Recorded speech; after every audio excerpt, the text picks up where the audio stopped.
छोड़ो मुझे, क्या कर रहे, कोई देख लेगा। देखने दो ना। इसीलिए बुलाया मुझे। मेरे कोई दोस्त है ना, आज पुराना किला घूमने जा रहा है, तो हमें भी चलना चाहिए, क्या बोलते हो? नहीं बाबा, सर पे एग्जामिनेशन है और कॉम्पिटिटिव क्लासेस भी शुरू हो गई है, मैं नहीं जा सकती। सॉल्यूशंस है मेरे पास, बंक मारो ना तुम। नहीं। क्या यार, मैं तुम्हारे इतने करीब आने के बहाने बनाते रहता और तुम हो जो मुझसे दूर भागते रहते हो। That's not fair. हाँ क्या है भाई, काम करो ना अपना। चलो चलो चलते।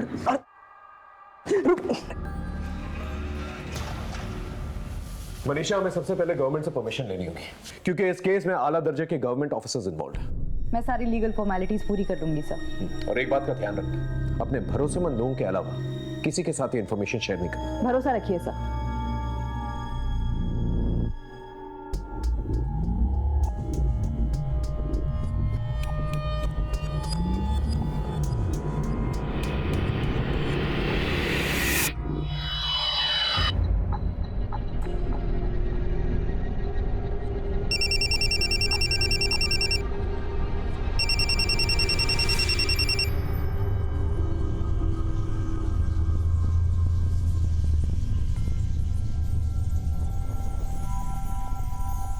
ठीक है, मैं आती हूँ। सुनो, आज का प्लान ड्रॉप करना होगा, इमरजेंसी है, मुझे अर्जेंटली निकलना होगा। Bye.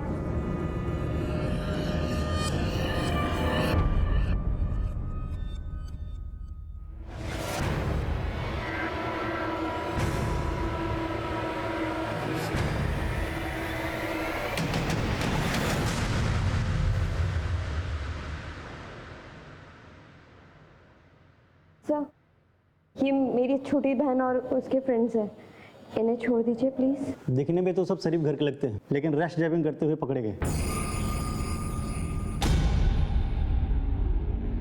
I am so sorry sir, जो भी फाइन है वो मैं पे कर देती हूँ। ठीक है, 5 मिनट रुके, मैं साहब से सिग्नेचर लेके आता हूँ।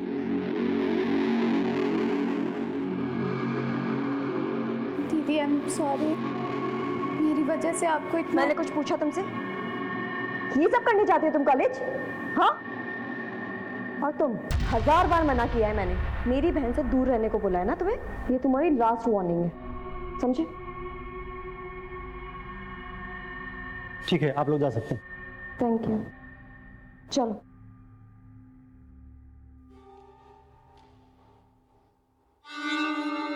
दुर्गेश,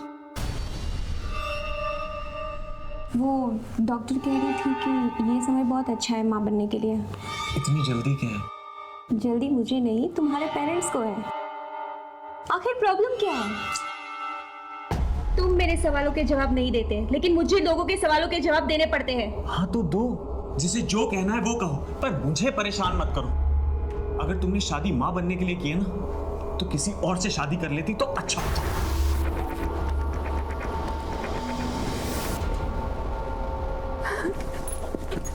दीदी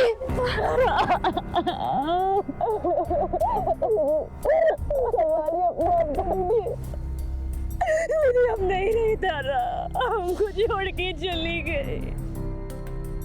तुझे उसे वही रोक लेना चाहिए था, कम से कम उसकी जान तो बच जाती न था।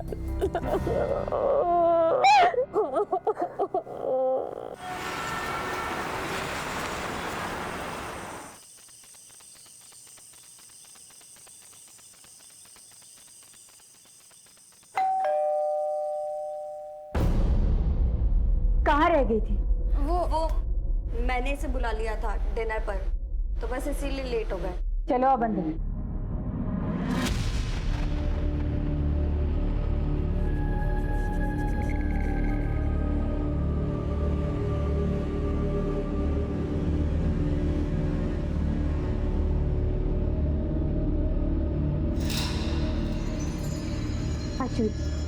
ये आदमी इस घर में क्या कर रहा है? मेरी बात समझने की कोशिश करो। तुम्हारी शादी की बात करने आया हूँ।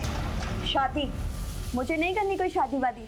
और आप कौन होते हो हमारे घर के मामले में बोलने वाले? आपको कोई हक नहीं है। क्यों हक नहीं है? बाप हूं मैं तुम्हारा, लोग तरह तरह की बातें कर रहे हैं। तुम्हारी बेटी रात रात भर घर से बाहर रहती है, शादी नहीं कर रही है। अरे बेइज्जती होती है मेरी। आपने बाप वाला ऐसा कौन सा फर्ज निभा लिया जो बेइज्जती होती है आपकी? बस कीजिए प्लीज दीदी, चुप हो जाओ। पापा प्लीज जाने दीजिए। अब तू भी उसकी साइड ले रही है। तुझे बिना ये बिगाड़ के रखेगी अपनी तरह। सुन ली अपनी लाडली की बातें? ये सब तुम्हारे लाड प्यार का नतीजा है। देख लेना एक दिन नाक कटवा के रहेगी। पापा चलो आप यहाँ से। बस माँ, आपको उनकी हाँ में हाँ मिलाने की कोई जरूरत नहीं है। अरे मुझे नहीं करनी है शादी वादी यार, मैं खुद का ध्यान खुद रख सकती हूँ। आप प्लीज जाके उन्हें संभालिए।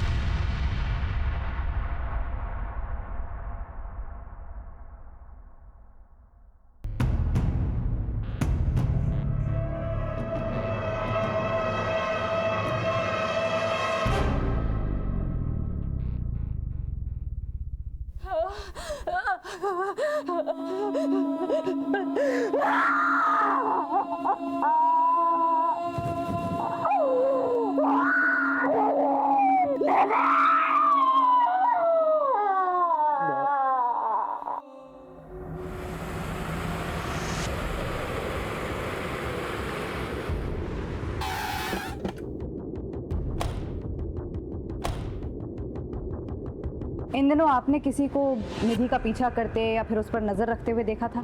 नहीं मैम। तो स्कूल में किसी लड़के से या टीचर से कोई लड़ाई झगड़ा? नहीं मैम, हमारे स्टूडेंट और स्टाफ में कोई ऐसा नहीं था जो निधि को पसंद नहीं करता हो। वो एक ब्रिलियंट लड़की थी। फिर निधि के बिहेवियर में कुछ अजीब नोटिस किया हो? हाँ मैम, कुछ दिनों से निधि का बर्ताव बदला हुआ लग रहा था। वो उदास रहने लगी थी और पिछले 10 दिनों में वो 2 दिन स्कूल भी नहीं आई थी।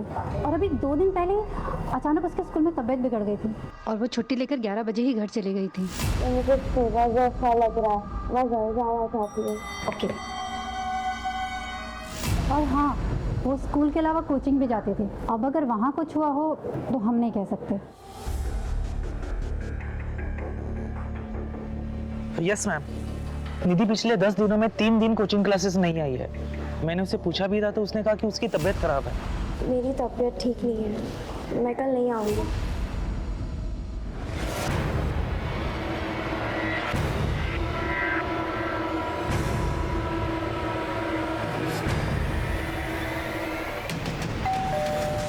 पिछले 10 दिनों में निधि स्कूल से 2 दिन और कोचिंग क्लास से 3 दिन एब्सेंट रही। उसकी तबीयत ठीक नहीं थी। निधि एब्सेंट थी? ऐसा कैसे हो सकता है सर? वो तो डेली जाती थी और तबीयत भी ठीक थी उसकी। लेकिन 2 दिन पहले सिकनेस की लीव लेके वो स्कूल से जल्दी निकली थी। लेकिन परसों वो कुछ देर से लौटी थी। निधि आज लेट हो गई? वो मुझे कुछ नोट्स कंप्लीट करनी थी, इसलिए स्कूल में देर हो गई। कितनी देर? करीब आधा पौन घंटा। स्कूल 1 बजे खत्म होता है। वो 11 बजे सिकनेस का बहाना करके निकल जाती है। तकरीबन 15 मिनट लगते हैं घर पहुंचने में। मान लेते हैं कि वो 4:30 बजे घर पहुंचे, तो ये 4 घंटे वो थी कहाँ? मुझे गलत हो गई है सब सुनकर। इसका मतलब निधि स्कूल और कोचिंग क्लासेस के बहाने कहीं और जा रही थी। माफ कीजिए, लेकिन निधि का कोई बॉयफ्रेंड वगैरह था? उसने आप लोगों से बात की थी इस बारे में या कुछ नोटिस किया आप लोगों ने? सर कैसी बात कर रहे हैं आप? छोटी सी बच्ची थी हमारी, अभी उम्र ही क्या थी निधि की? मेरी नॉलेज में तो ऐसा कुछ नहीं आया था। शायद व्यक्ति को पता हो। मुझे कैसे पता होगा? मैंने तो ये सब चीजें कभी नोटिस ही नहीं की। वैसे आपके आपसी रिश्ते कैसे हैं? हमारे रिश्ते का क्या होगा सर? कुछ भी तो नहीं। और इसका निधि से क्या लेना देना है सर? वो जब भी कुछ मांगती थी, पूछती थी, हम ला कर देते थे उसके लिए। पूरी सी बच्ची थी हमारी।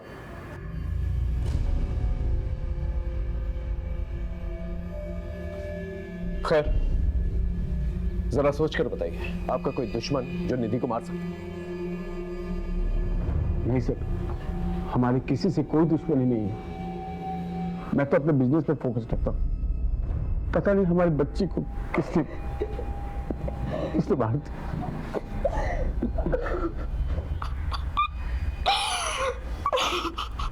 निधि अपने माँ बाप से जरूर कुछ छुपा रही थी और उसके माँ बाप हमसे कुछ छुपा रहे हैं।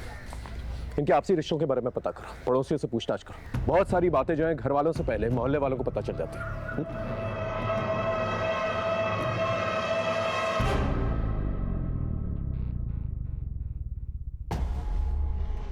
ये क्या बात हुई? आपका बेटा चित्रा से कह रहा है कि दूसरी शादी कर ले और आप चित्रा से बच्चे की उम्मीद लगाए बैठे हैं। अरे नहीं नहीं समधी जी, जरूर पति पत्नी में कुछ कहा सुनी हुई होगी और आपकी बेटी घर की हर बात बताएगी और आप इस तरह लड़ने चले आएंगे। ये क्या बात हुई? मैं हूँ यहाँ पर, अभी इन लोगों का नया नया रिश्ता हुआ है, थोड़ा समय देते हैं इन्हें। वही तो मैं कह रहा हूँ समधन जी, आप ही लोग बच्चे की रट लगाए बैठे हैं और आप ही लोग समय देने की भी बात कर रहे हैं। इसमें चित्रा क्या करे?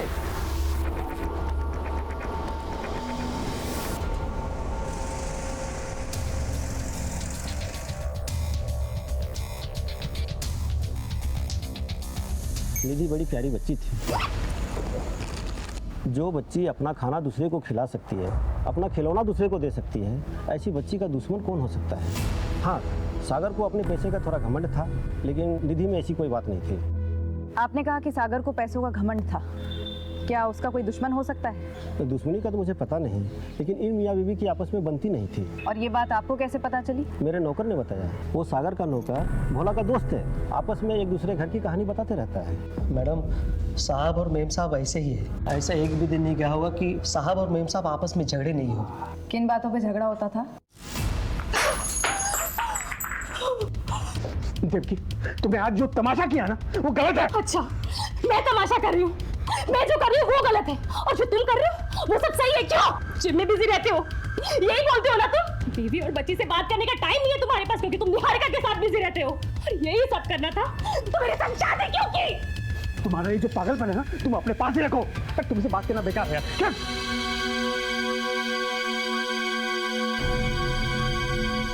बेटा तुम अपने कमरे में जाओ। मैडम, किसी दूसरी औरत के कारण झगड़े होते थे, बाद में झगड़ा इतना बढ़ गया था कि साहब और मेम साहब अलग अलग सो रहे थे।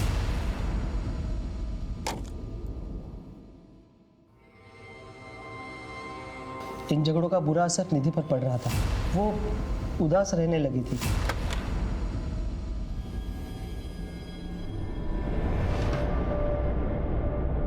निधि आज लेट हो गई? वो मुझे कुछ नोट्स कंप्लीट करनी थी, इसलिए स्कूल में देर हो गई। बोला? जी मैम साहब। निधि के लिए खाना गर्म कर दो। जी।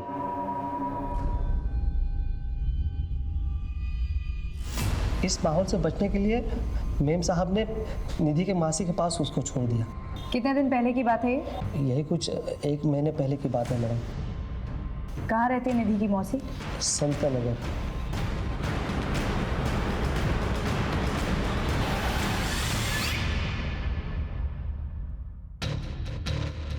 क्या यही है दीप्ति की बहन का? सर पता तो यही बताया। प्रिया, बेटा तुम अंदर जाओ। जी सर, 15 दिन से निधि यहीं पर थी। प्रिया से उसकी बहुत अच्छी बनती थी, बहुत अच्छे से रहती थी वो यहाँ। पर फिर दीदी का फोन आया और उन्होंने कहा कि वो निधि को लेकर जाएंगे, पर निधि तो यहाँ से जाना ही नहीं चाहती थी। मासी, मुझे नहीं जाना है मम्मी के साथ, मुझे यही रहना है आपके पास। इधर आओ बेटा, बैठ। निधि, सब ठीक हो गया है वहाँ, और तुम फिक्र क्यों कर रही हो? हम आएंगे ना तुमसे मिलने वहाँ। मासी, मैं हमेशा के लिए यही नहीं रह सकती क्या? मम्मी, निधि दीदी को यहीं रख लो ना। काश मेरी मम्मी भी आपके जैसी होती, आप मुझसे कितना प्यार करती हैं, और वहाँ मम्मी डैडी हमेशा झगड़ा करते रहते हैं। इसका मतलब ये बात सच है कि आपके जीजा जी और दीदी के बीच में जो झगड़ा होता था किसी लड़की की वजह से होता था। उस लड़की का नाम पता है आपको? उनके ऑफिस में एक लड़की है, उनकी असिस्टेंट निहारिका। जैसे जैसे उनका पैसा बढ़ता जा रहा है, वैसे वैसे हमारे बीच में दूरियां बढ़ती जा रही हैं। हाँ सर, निहारिका नाम की सेक्रेटरी थी, उसे लेकर ऑफिस में झगड़ा हुआ था।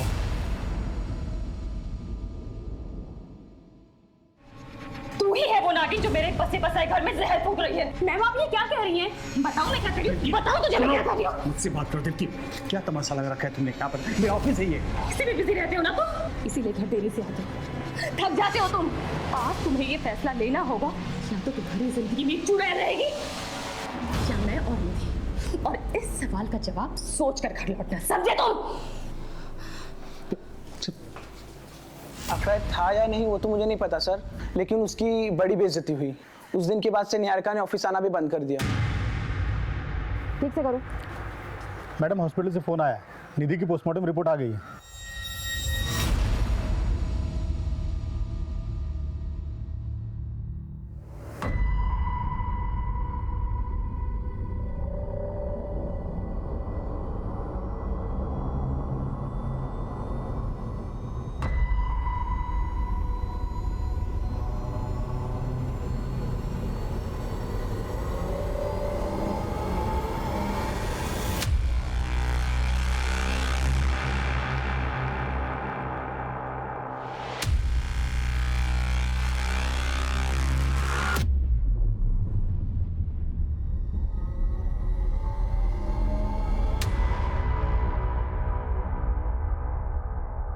सर, जिस लड़की का सागर के ऑफिस में अफेयर था और देविका का झगड़ा हुआ था, उसने नौकरी छोड़ दिया है। हम उसका नया एड्रेस ट्रेस कर रहे हैं सर।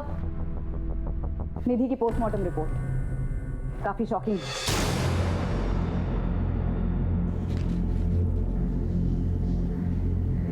ये तो बहुत शॉकिंग है। एक नाबालिग लड़की के साथ गैंग रेप किया गया है, 6 लोगों के सीने में। ये केस सिर्फ मर्डर का केस नहीं, सेक्सुअल एक्सप्लॉयटेशन का भी केस है। मैं भी हैरान रह गई सर, इतना ब्रूटल असॉल्ट, वो भी रिपीटेड। एक काम करो, निधि से रिलेटेड सारी इंफॉर्मेशन कलेक्ट करो।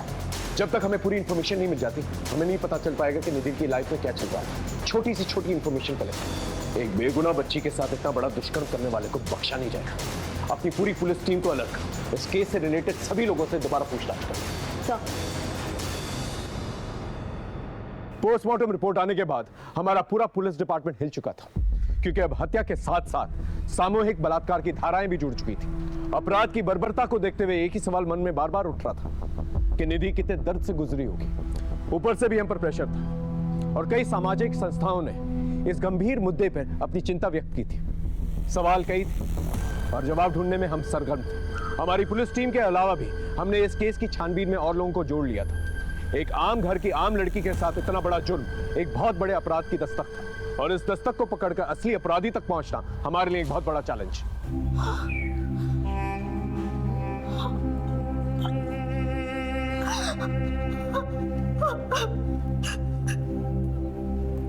मेरी भूल जैसी बच्ची के साथ कौन ऐसा कर सकता है सर?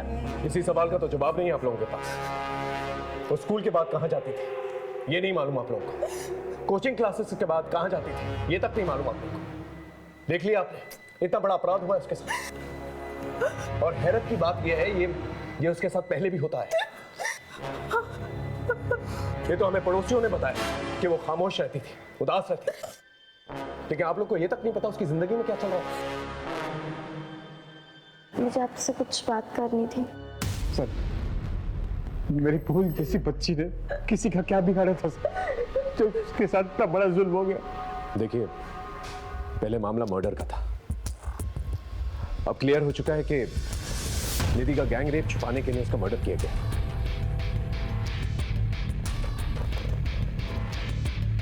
मैं आप लोगों से एक वादा जरूर करता हूं कि मुजरिम को हम जल्द से जल्द पकड़ के लेकर आएंगे।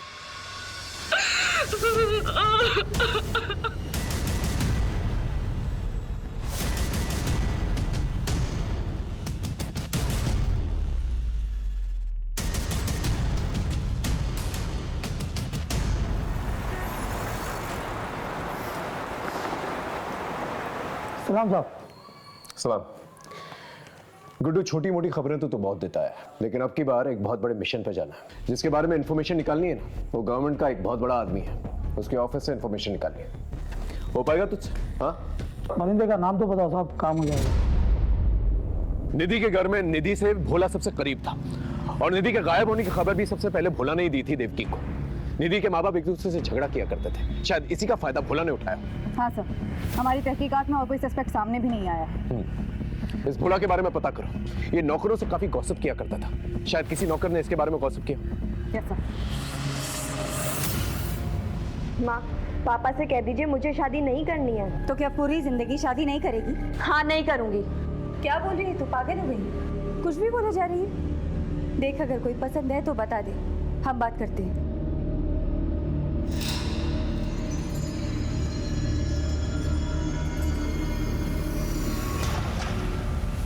अब इसे क्या हुआ है? जा देख। सुहाना, क्या हुआ है तुझे? हम लोगों को लड़ता देख करके तू रोए, ये तो पॉसिबल नहीं है। तो बता क्या हुआ? आयुष से झगड़ा हुआ है? फिर से उसने तुझे कुछ कहा है? बोल ना। कुछ नहीं दीदी, वो मेरी तबीयत ठीक नहीं है और सर में भी थोड़ा दर्द हो रहा है।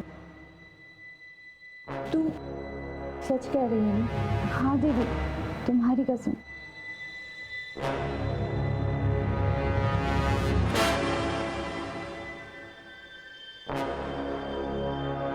हेलो मैडम, अभी एक बात निकल के सामने आई है कि भोला का दूसरे नौकरों से झगड़ा हुआ था। मैडम, पहले भोला और मैं दोस्तों के साथ उठता बैठता था, अभी वो नहीं आते जाते। क्यों? बोलना क्यों? ओके, एक दिन मजाक मजाक में हमारा झगड़ा हो गया।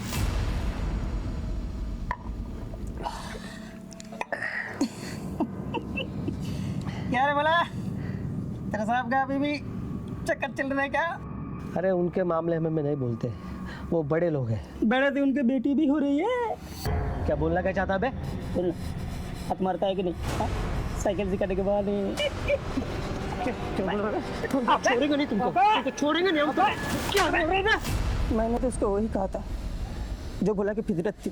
कॉलोनी के सब काम वालियों के पीछे वो पड़ा रहता था। अक्सर निधि के साथ भी साइकिल सिखाते हुए दिखता था,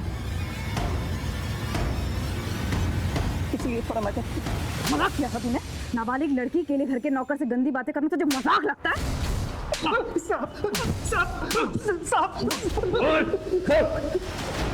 हमने कुछ नहीं किया साहब, निधि तो हमारे बहन जैसे साहब।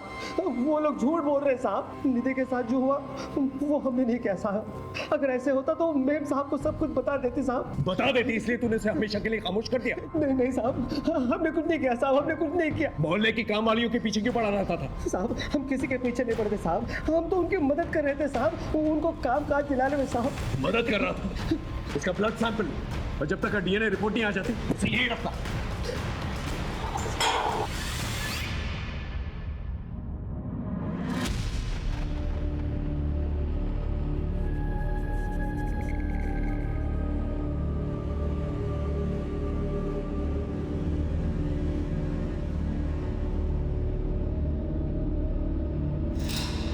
Excuse me, ma'am. Ma'am.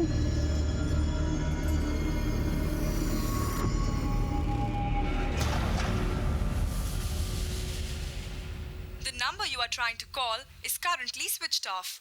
Please try again later. उसका फोन बंद आ रहा है। पता नहीं कहाँ गई होगी। अब तक तो उसे आ जाना चाहिए था। आप टेंशन मत लो, मैं देखती हूँ। दीदी, कॉलेज से तो हम लोग साथ ही निकले थे और वहाँ रास्ते में दुकान पड़ती है कपड़ों की, तो उसे कुछ लेना था, वो वहीं रुक गई। कौन सी दुकान? हाँ, ये मैम तो आई थी, इनका ही तो झगड़ा हुआ था। झगड़ा किससे? सुहाना, क्या हुआ है? उस दिन के बाद तू मुझे मिली ही नहीं। एंड आई एम सॉरी, उस दिन मैंने थोड़ी ज़्यादा पी ली थी। मैंने कहा ना, मेरा पीछा करना छोड़ दो। ये सब दीदी बोल रही है ना? तुमसे क्या मतलब? किसी ने कुछ भी बोला हो? देखो सुहाना, तुम ऐसे नहीं जा सकते। हाथ छोड़ो मेरा। नहीं, मेरी बात सुनो। मैंने कहा हाथ छोड़ो मेरा।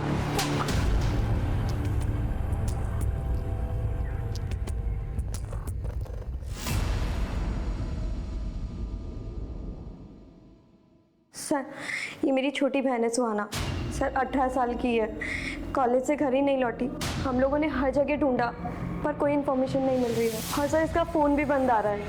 आपको किसी पर शक है या किसी लड़के से कोई अफेयर? जी सर, आयुष सुहाना का बॉयफ्रेंड था।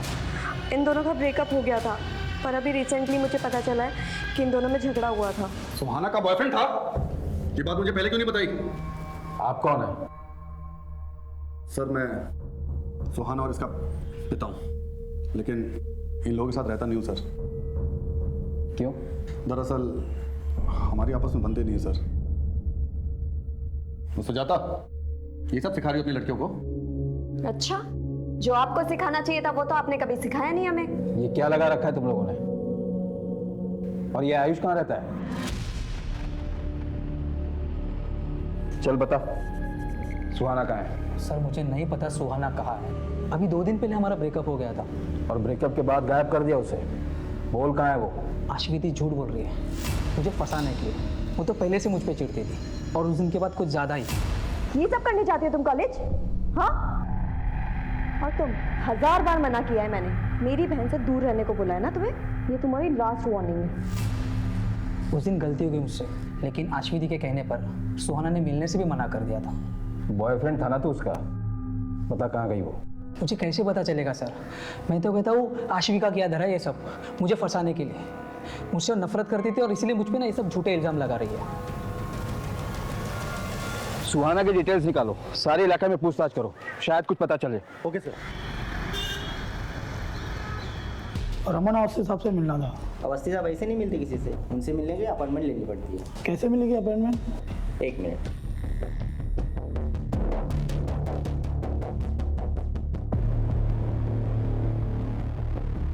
ये लीजिए, साहब का नंबर है, फ़ोन कर लेना। Thank you.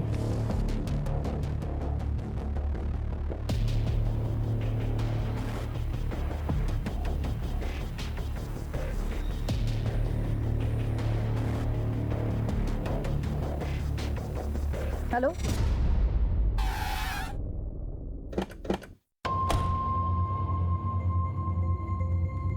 हमने निधि से पूछा था लेकिन उसने कभी बताया नहीं मैडम, उसके आगे पीछे किसी को नहीं देखा। मैडम इतना बड़ा हादसा हुआ है हमारे स्कूल की लड़की के साथ। हमने भी एक स्टूडेंट और टीचर से बातचीत की है, परंतु किसी को कुछ पता नहीं।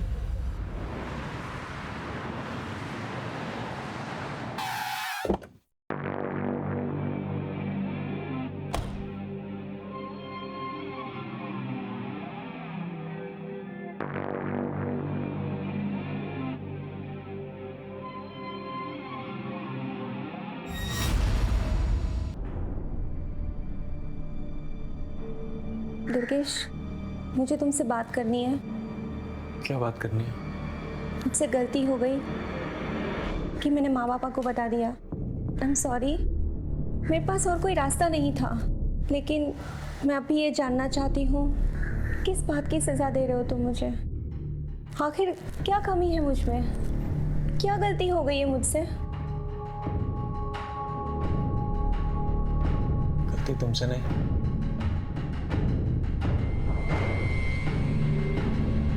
मुझसे। कैसी गलती? खबर क्या है वो बता। तो 1 साल पुरानी बात है। मैं निधि की स्कूल में एक टीचर थी मीता, उसके नाम था बवाल।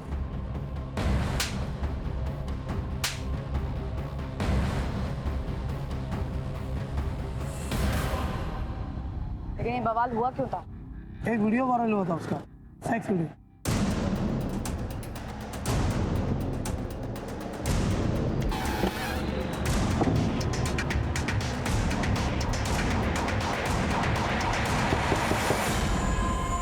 मीता कहाँ है? उसे बुलाइए, हम उसे कुछ जानना चाहते हैं। मीता ने तो आत्महत्या कर ली। अच्छा हुआ जो उसने खुद ही जान दे दी, वरना मैं अपने हाथों से मार देता उसे। उस लड़की ने नाक कटवा दी थी मेरी। कितनी बेइज्जती थी हमारी। गुप्ता जी, हाय हाय, गुप्ता जी, हाय हाय, गुप्ता जी, हाय हाय, ले चलो इसे। गुप्ता साहब, हाय हाय, गुप्ता साहब, ये देखिए, देखिए अपनी बेटी की करतूत। ये गुल खिला रही है आपकी बेटी, ये हमारी बेटियों को पढ़ाएंगी और उन्हें अपने जैसा बनाएंगी। पापा मेरी बात का यकीन कीजिए पापा, ये वीडियो मुझे ब्लैकमेल करके बनाया गया है पापा। अरे ये क्या किया तूने? हमें किसी को मुंह दिखाने के लायक नहीं छोड़ा तूने। पापा मैं सच कह रही हूं। देखिए बस, अब आप लोग अपना ठिकाना कहीं और देख लो, वरना भारी पड़ेगा आप लोगों को। कह देते हैं, चलो रे। बहुत बदनामी हो गई थी, इसलिए दुर्गेश ने सगाई तोड़ दी। कोई भी लड़का वही करता जो दुर्गेश ने किया। थोड़ी सी शर्म बची थी, इसलिए मीता ने आत्महत्या कर ली।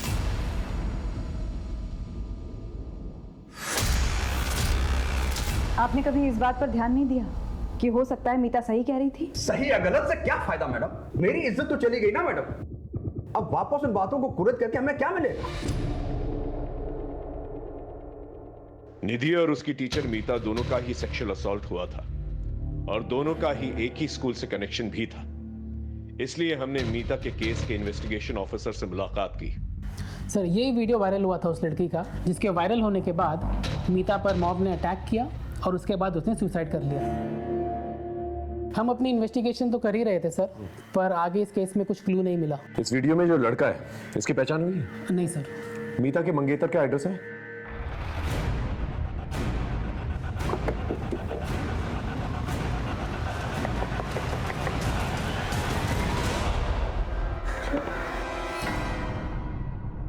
क्या हम दुर्गेश से मिल सकते हैं? उन्होंने 1 महीना पहले ही सुसाइड कर लिया। क्या आपको दुर्गेश की मंगेतर मीता के बारे में कुछ पता था? जी हाँ, खुद दुर्गेश ने मुझे बताया था। मैं अपने पाप का प्रायश्चित करना चाहता हूँ। मेरी अंतरात्मा मुझे जीने नहीं दे रही। क्या बात है? हमें जो कुछ भी मीता के बारे में पता है वो सच नहीं है। मीता का वीडियो धोखे से बनाया गया था। उसी वीडियो से उसे ब्लैकमेल करके बार बार गलत काम करवाए जा रहे थे। ये बात कही थी उसने मुझसे, लेकिन मैंने उस पर यकीन नहीं किया और उससे शादी तोड़ दी। हो सकता है वो झूठ बोल रही हो। नहीं, झूठ नहीं बोल रही थी वो। उसका MMS है इंटरनेट पर। मीता ने अपनी जान देकर सच्चाई का सबूत दिया। उसी रात उन्होंने सुसाइड कर लिया। उसके अलावा मैं कुछ नहीं जानती। ये मामला केवल निधि का नहीं है, बल्कि मीता के साथ भी इस किस्म का अपराध हो चुका है। मुझे लगता है भोली भाली लड़कियों को ब्लैकमेल करके उनको सेक्सुअली असॉल्ट करने का एक रैकेट चल रहा है। और मुझे तो शक है कि निधि और मीता को एक ही इंसान ने टारगेट किया है। बड़ी अजीब बात है सर, इनमें से किसी एक ने भी कानून का दरवाजा नहीं खटखटाया। शायद इन्हें इतना डराया धमकाया गया होगा कि वो अपनी जुबान ही नहीं खोल पा रहे। एक काम करो, अपने नेटवर्क को एक्टिवेट करो और सारे थानों से जो है रिकॉर्ड मंगवाओ और अपने खबरियों से पता करो कि इस शहर में इस किस्म के केसेस और भी हुए हैं क्या। ओके सर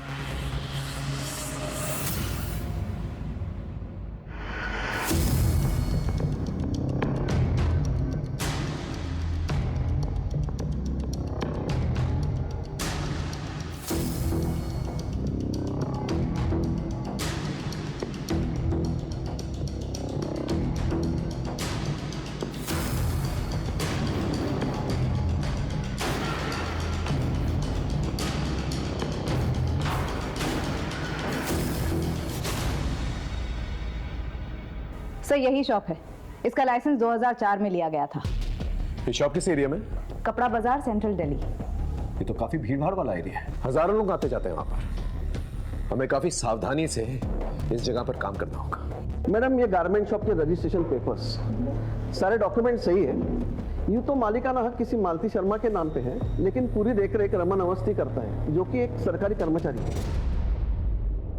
हमारा ये केस केवल निधि की हत्या का केस नहीं था, बल्कि मीता और भी कई लड़कियों से जुड़ा हुआ था। जैसे जैसे हम केस में आगे बढ़ रहे थे, हमें इस बात का खुला आभास हो रहा था कि इस केस के कई सिरे हैं जो अभी तक हमारे हाथ में आने बाकी हैं। लेकिन हर एक केस में साजिश की बू आ रही थी और एक बड़े अपराध की तरफ इशारा कर रही थी।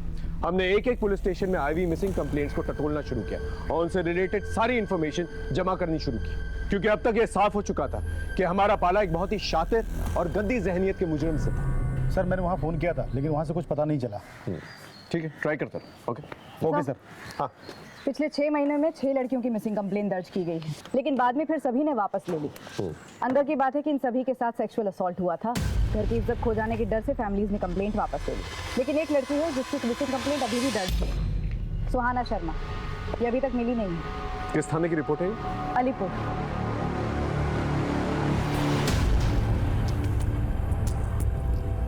सुहाना शर्मा नाम है। लास्ट टाइम इसे एक गारमेंट शॉप के बाहर दिखा गया था। वहाँ पर इसकी अपने बॉयफ्रेंड से लड़ाई भी हुई थी। हमने इसके बॉयफ्रेंड को डिटेन भी किया और उसने कहा कि वो इस लड़की के बारे में कुछ नहीं जानता। इसकी बहन अश्विनी ने कंप्लेंट दर्ज करवाई थी हमारे यहाँ। हमने काफ़ी ढूंढने की भी कोशिश की, लेकिन कोई लीड नहीं मिला और बाद में इसकी फैमिली ने भी अपडेट लेना बंद कर दिया। इनकी फैमिली का कोई कॉन्टैक्ट नंबर? आपने जब इन्फॉर्म किया कि आप यहाँ आ रही हैं, तो मैंने कांस्टेबल से कहा था कि इनकी फैमिली से कॉन्टैक्ट करें। ठीक है। अश्वी से कोई कांटेक्ट हुआ? सर अश्वी का नंबर भी बंद आ रहा है और वो ट्रेस भी नहीं हो रही है।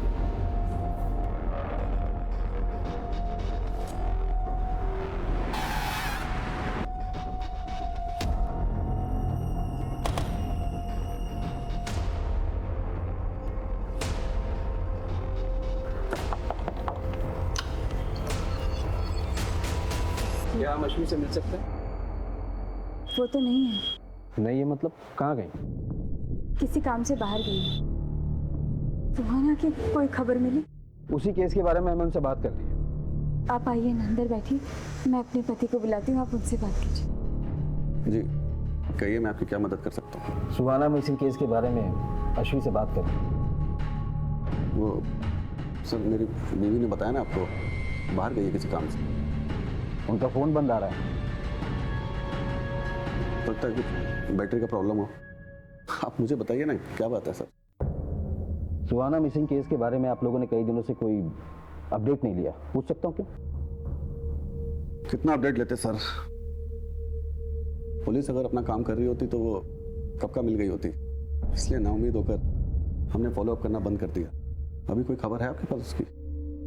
देखिए, हमें शक है कि सुहाना किसी सेक्स रैकेट में उलझी भी हो सकती है, क्योंकि उसी एज ग्रुप की कई लड़कियों की शिकायतें आई हैं हमारे पास। तो सर प्लीज उसे जल्दी ढूंढिए प्लीज। हम पूरी कोशिश करेंगे। फिलहाल अगर आपकी अश्विनी से बात हो तो उन्हें थाने भेजिएगा, शायद कोई इन्फॉर्मेशन मिल जाए हमें। जी सर।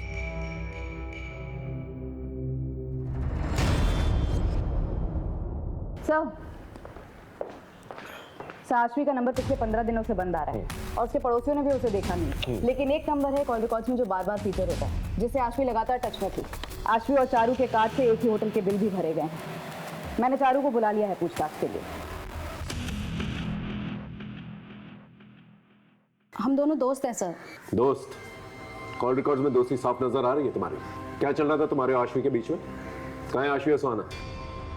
मैं नहीं जानती सर, मैं तो आश्वी को खुद ढूंढ रही हूँ। तुम क्यों ढूंढ रही हो आश्वी को? हाँ देखो, जो कुछ भी सच है ना बता दो, बोलो। सर मैं आपसे झूठ नहीं बोलूँगी, वो मैं और आश्वी रिलेशनशिप में है सर। हम दोनों लेस्बियन हैं सर। अश्वी क्या हुआ? मुझे अर्जेंटली निकलना होगा अभी। आई कॉल यू ना। बाय। ध्यान से जाना। सर हम बाहर कहीं नहीं मिल सकते थे, इसलिए हम चुपचाप होटल में मिलने लगे और अश्वी की फैमिली का उस पर प्रेशर था। वो उसकी शादी कराना चाहते थे और वो शादी नहीं करना चाहती थी। फिर सुहाना गायब हो गई और अचानक से कुछ दिन बाद अश्वी भी गायब हो गई सर। लेकिन आश्वी के फादर तो कह रहे थे ऑफिस के काम से वो बाहर गई। नहीं सर, वो कहीं बाहर नहीं गई है, मैं खुद उसके ऑफिस में काम करती हूँ सर। इसका मतलब आश्वी के फादर ने हमसे झूठ कहा। थाने बुलाओ। सच बोलकर अपनी इज्जत की धज्जियां उड़वाते क्या? एक तो पहले ही सुहाना के गायब होने के गम से हम लोग उभरे नहीं थे कि अचानक आश्वी की सच्चाई सामने आ गई। कैसी सच्चाई? आश्वी कहाँ से आ रही? सर मेरी पत्नी मर चुकी है, इसलिए मैं कभी कभी कॉल गर्ल्स को बुला लिया करता था। और एक दिन मेरे दोस्त अभय की बेटी आश्वी आ गई। और सर एक सच्चे दोस्त के नाते ये बात मैंने अभय को बता दी। सर जान से मार दूंगा तुझे। झूठ बोलता है? यकीन नहीं होता ना? इस नंबर पे बात कर ले। सर इस बात को लेकर के मेरा और आश्वी का झगड़ा भी हुआ था। बेशरम, ऐसा घिनौना काम करने से पहले मर क्यों नहीं गई तू? सर उस दिन के बाद से वो घर नहीं लौटी और आती भी कितनी से।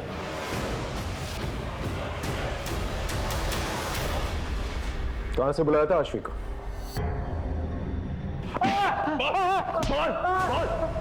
सच बोल।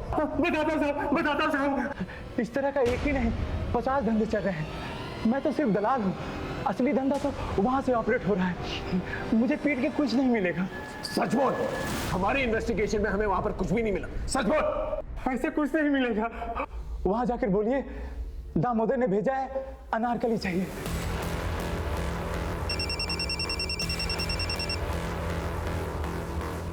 हेलो, ठीक है सर, निहारिका का पता चलेगा।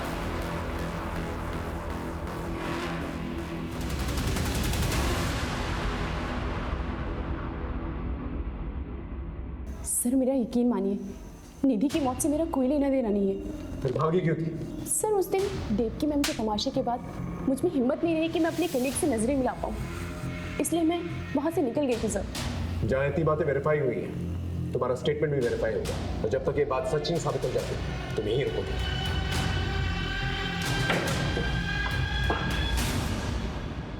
सर साइबर सेल की मदद से हमने मीता के वीडियो के सोर्स को रिवर्स में ट्रैक किया।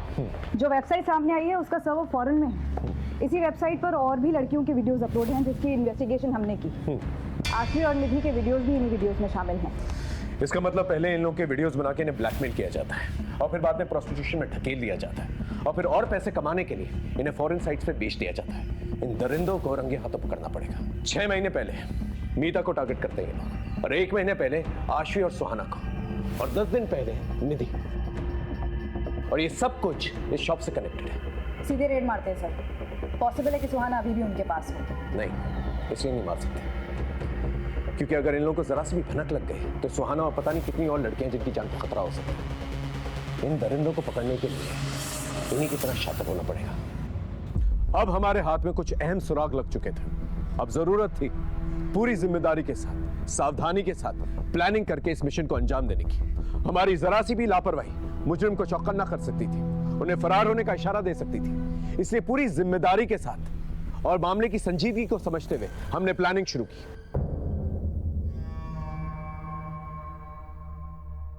माल चाहिए, दामोदर ने भेजा है। अनारकली चाहिए, अनारकली चाहिए। मिलेगा ना? असली वाला और कौला। माल दोगे तो सब मिलेगा।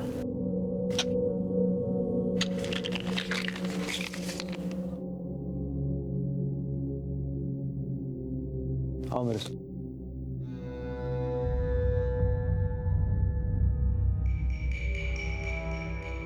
अंदर आओ।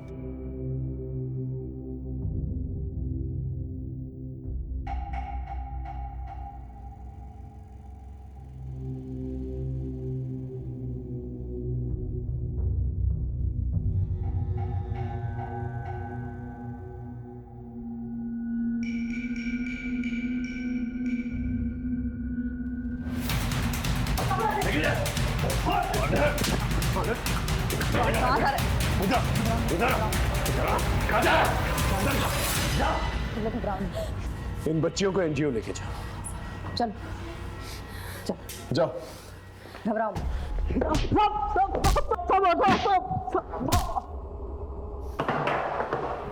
बोल।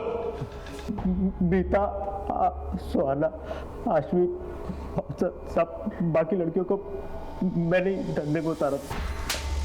किसी की मजबूर बहू बेटियों को बेचकर उनसे पैसे कमाकर उसे धंधे का नाम देता है। गवर्नमेंट ऑफिसर होकर ऐसी नीच हरकतें करते हुए शर्म नहीं आई तुझे? हाँ? अब सच सच बता, कौन कौन इन्वॉल्व है तेरे साथ इस धंधे में? बोल। सब मैं ही हूँ अकेला। सब मैंने दिखावे के लिए गारमेंट शॉप खोल के रखी है और वहीं से हम लोग अपना शिकार तलाश करते हैं। ट्रायल रूम किधर है? बता दो। उस तरफ।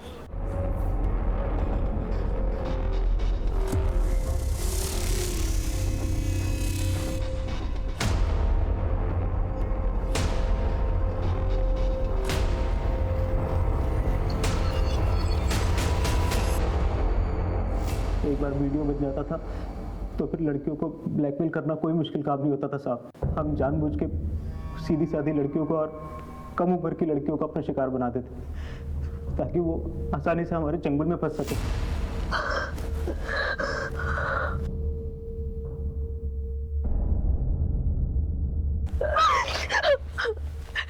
प्लीज प्लीज प्लीज मेरा वीडियो वायरल मत करना।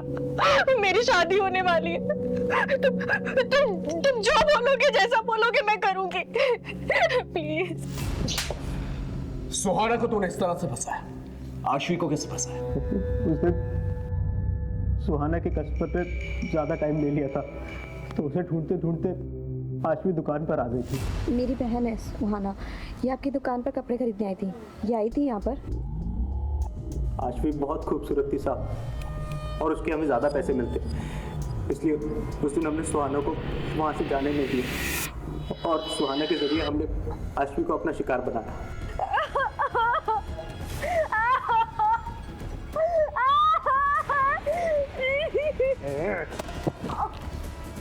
ध्यान से देख अपनी बहन को, अभी तो सिर्फ उसे नोच रहे हैं। अगर तूने मेरी बात नहीं मानी ना तो इसकी बोटियों को चील कौओं को खिला दूंगा। अगर तू चाहती है ना तेरी बहन जिंदा और सलामत रहे और इज्जत से रहे तो जो बोलूंगा वो करना पड़ेगा। बोल हाँ बोल।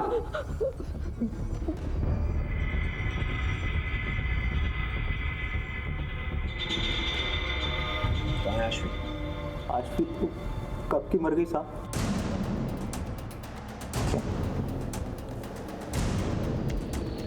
तूने उसका मर्डर किया? नहीं साहब, मैंने उसे नहीं मारा, उसे तो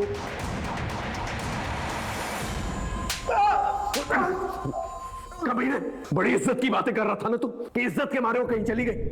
फिर रमन को फोन करके उसे वापस क्यों बुलाया? बोल। यकीन नहीं होता ना, ले इस नंबर पे बात करके देख ले।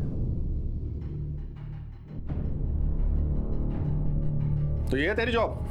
पापा आप मेरी बात समझने की कोशिश तो करो। ये सब मैं मजबूरी में कर रही हूँ। ये सब मैं सुहाना की जिंदगी बचाने के लिए कर रही हूँ। ये देखिए ये बिट्टी।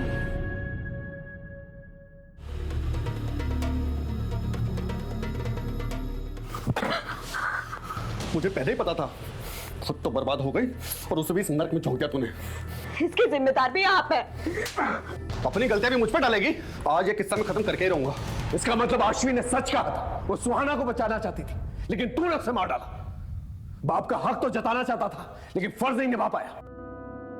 उसने एक बार तुझसे भरोसे की उम्मीद की थी, अगर तूने उस पर भरोसा कर लिया होता तो आज वो जिंदा होता।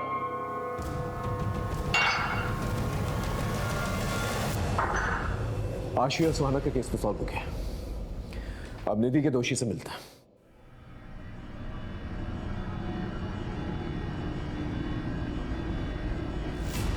आशीष, सुहाना और मीता को तूने नहीं मारा, फिर उस मासूम बच्ची की क्या गलती थी? निधि, उसे क्यों मारा? निधि किसी के लिए खतरा बढ़ गई थी, इसलिए उसे मारना पड़ा।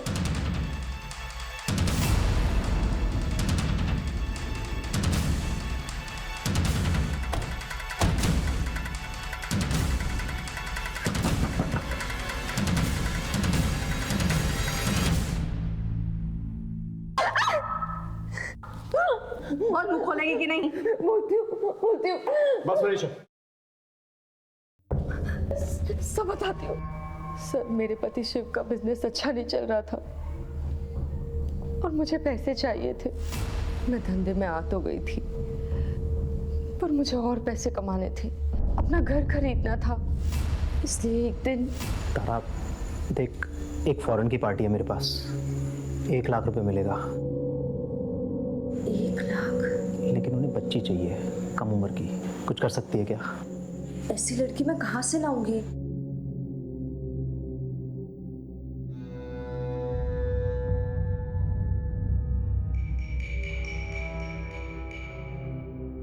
रमन, तेरी हिम्मत कैसे हुई मेरी बेटी को आंख उठा के देखने की? अगर दोबारा देखना तो आंखें नोच लूंगी, मैं बता रही हूँ।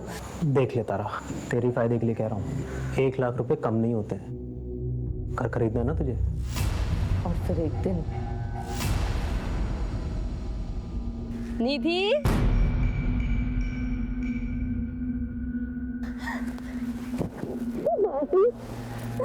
चले?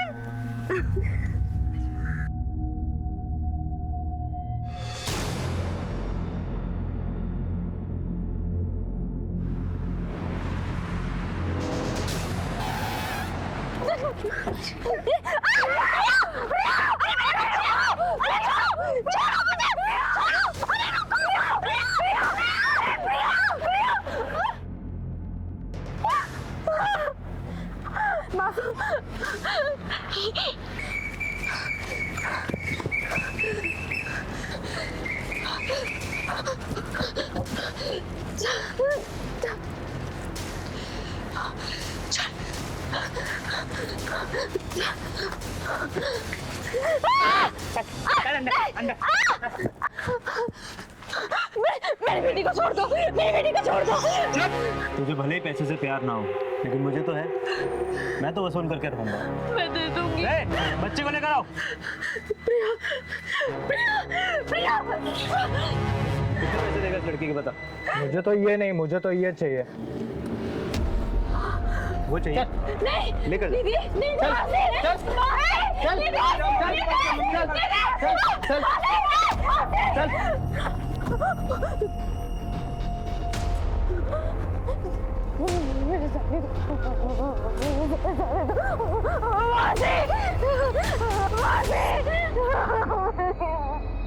सुन, जितना जी चाहे रो ले, लेकिन किसी के सामने मुंह मत खोलना।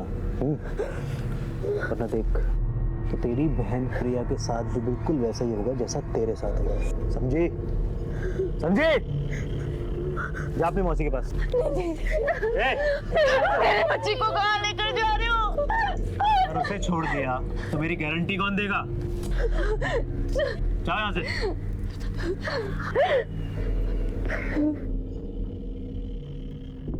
निधि, निधि आज जो कुछ भी हुआ है तो किसी को मत बताना, वरना वो लोग प्रिया को मार देंगे। नहीं बताएगी ना?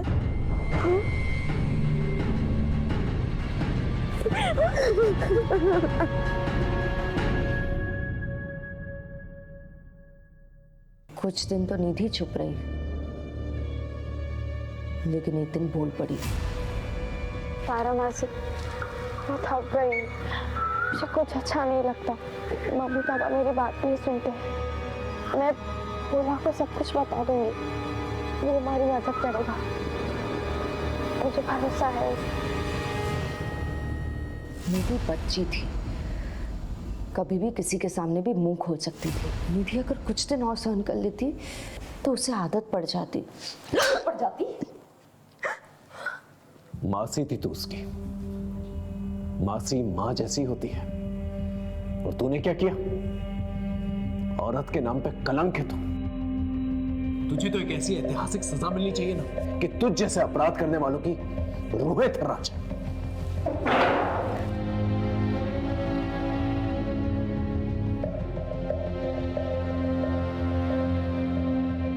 जो संगीन जुर्म इस औरत ने किया है, अगर कानून में फांसी से बढ़कर भी कोई सजा होती तो मैं उसकी मांग करता जज साहिबा। ये औरत जात के नाम पर एक कलंक है। फांसी की सजा भी इस औरत के लिए कम होगी। निधि शर्मा के बलात्कार और फिर हत्या में तारा शर्मा ने जो भूमिका निभाई है, निधि ने अपनी माँ से भी ज्यादा प्यार अपनी मासी से किया था, भरोसा किया था, और उसी मासी ने अपनी लालच के लिए उस मासूम को मौत के मुंह में धकेल दिया। लिहाजा तमाम सबूतों और गवाहों को मद्देनजर रखते हुए ये अदालत आरोपी तारा शर्मा को 20 साल की कैद बामुशक्कत की सजा सुनाती है। इस गिरोह के सरगना रमन अवस्थी और अन्य आरोपियों को भी सजा सुनाई जाती है। जिस तरह तारा का ये अपराध जुर्म की किताब का एक स्याह पन्ना है, उसी तरह तारा को दी जाने वाली ये ऐतिहासिक सजा दूसरे अपराधियों के लिए एक रोशन मिसाल बनेगी। तारा ने निधि का भरोसा जीता और उसे अपना शिकार बनाया। आश्वी पर अभय ने भरोसा नहीं किया और उसे मौत के घाट उतार दिया। फिर मीता के पिता और उसके मंगेतर दुर्गेश ने भी उस पर भरोसा नहीं किया, उसे अपनी जान देनी पड़ी। निधि के बदले हुए बर्ताव में छिपी हुई दस्तक सबने महसूस की, लेकिन अपनी दुनिया में मगन उसके माँ बाप ये दस्तक सुन नहीं पाए। इस केस को ऐतिहासिक केस इसलिए भी कहा जा सकता है क्योंकि ना ही सिर्फ इस केस में महिला को दी गई सजा बड़ी थी, बल्कि हमने इस केस को चंद महीनों में सॉल्व कर लिया था। जज साहिबा ने केवल ऐतिहासिक सजा नहीं सुनाई थी, बल्कि ऐतिहासिक जागरूकता भी लाई थी। फिर मिलेंगे एक नए केस के साथ। तब तक देखते रहिए क्राइम पेट्रोल 10 तक, क्योंकि मकसद बताना नहीं, बचाना है। जय हिंद।